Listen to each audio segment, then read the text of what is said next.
Se você quiser ser feliz nessa doutrina do amanhecer, procure fazer aquilo que o seu espírito se programou para fazer na terra. Essa felicidade, ela vem naturalmente. E a gente tem muita dificuldade de encontrar essa felicidade porque a gente busca os ensinamentos da rua, lá de fora. Não é que vocês façam isso de forma consciente. Vocês fazem isso inconscientemente.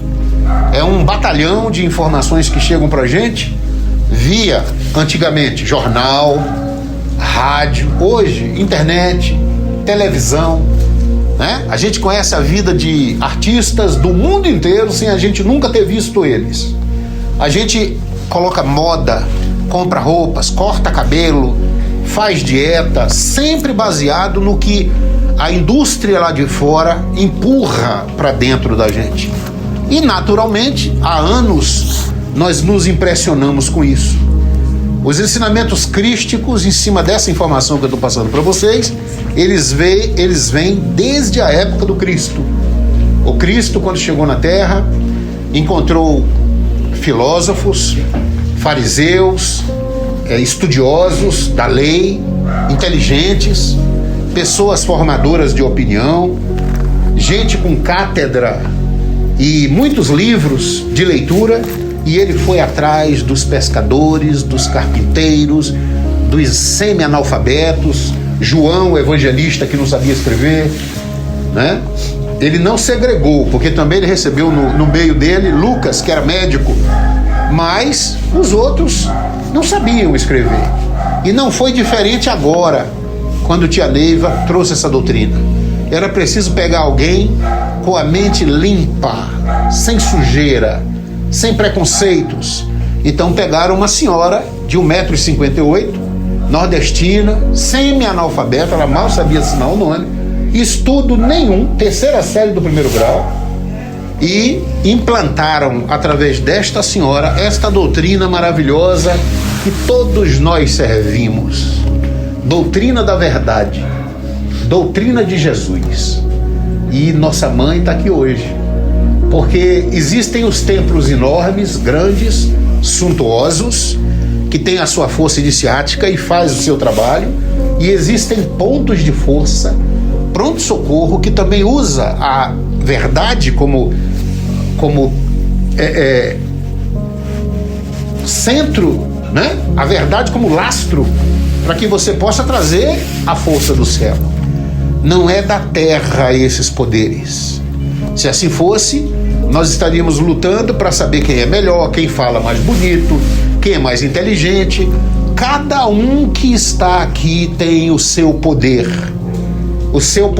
curador, e juntos formamos um grande hospital, cada um especializado no seu setor.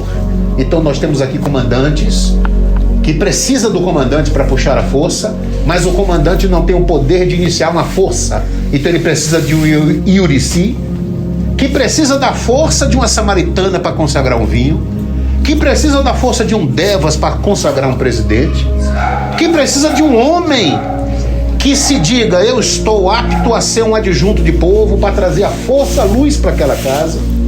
E aí eu vou falando de um por um e nós vamos chegar em todos vocês, porque não é um que faz essa casa funcionar. E ele precisa de uma ninfa lua, e de uma Janã, e de uma ninfa sol, e assim vai.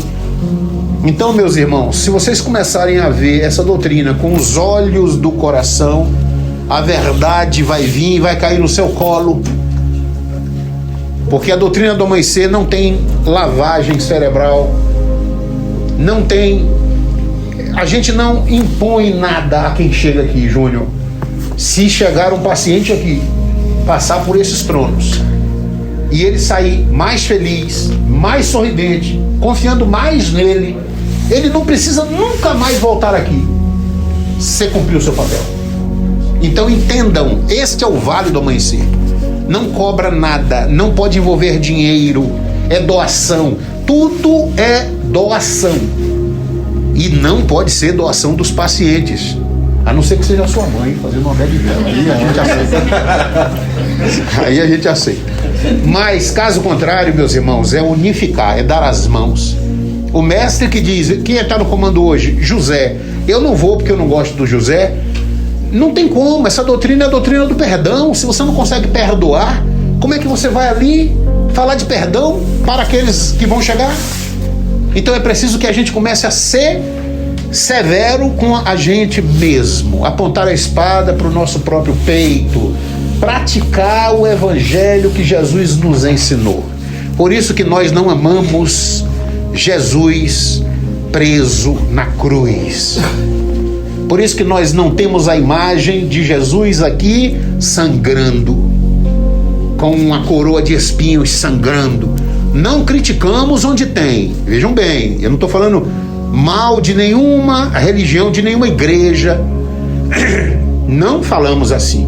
Só que se você vê alguém batendo um cachorro ali fora, você não vai aceitar essa atitude de quem quer que seja. Isso se chama compaixão.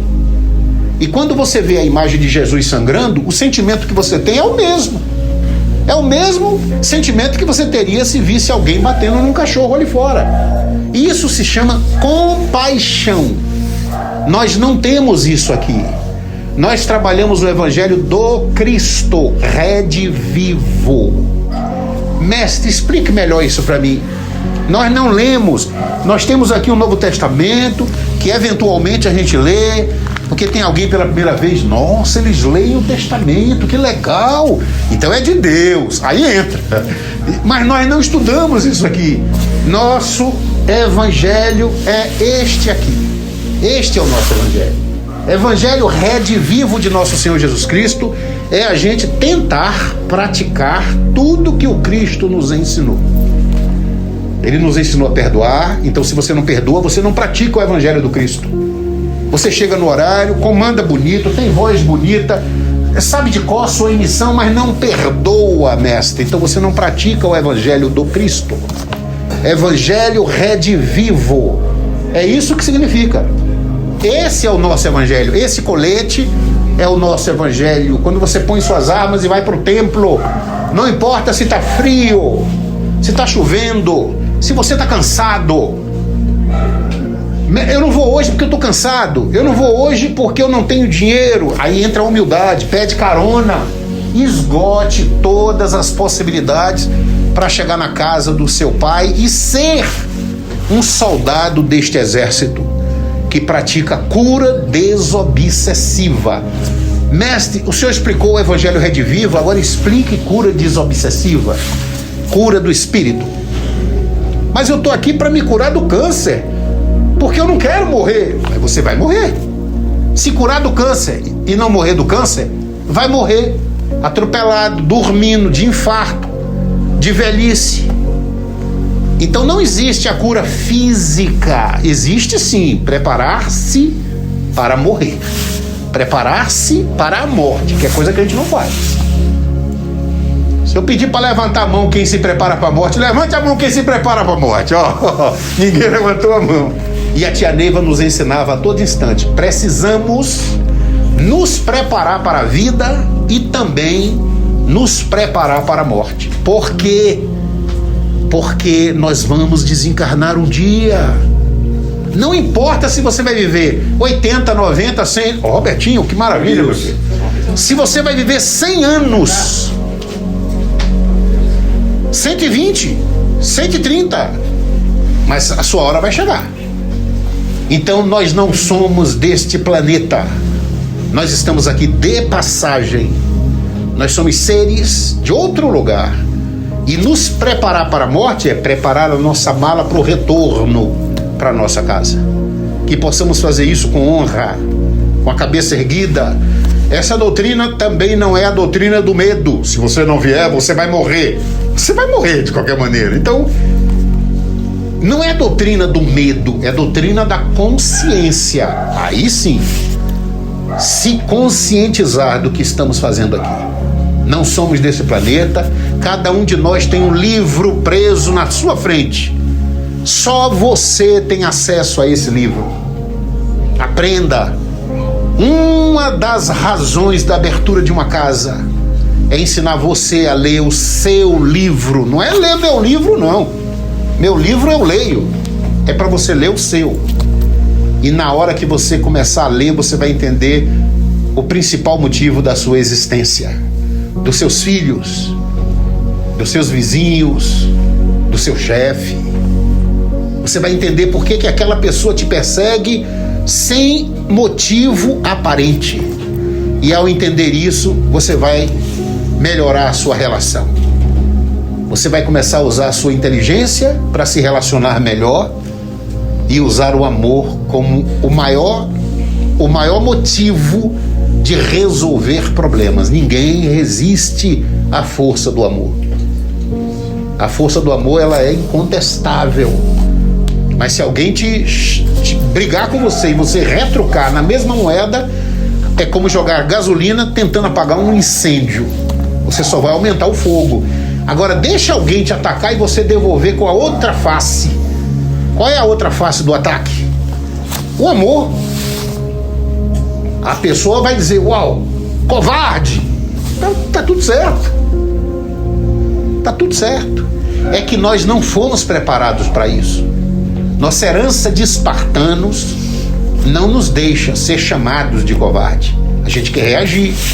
A gente fala, eu não levo desaforo para casa. Vocês já ouviram essa frase em alguma vez na vida? Eu não levo desaforo para casa. Não.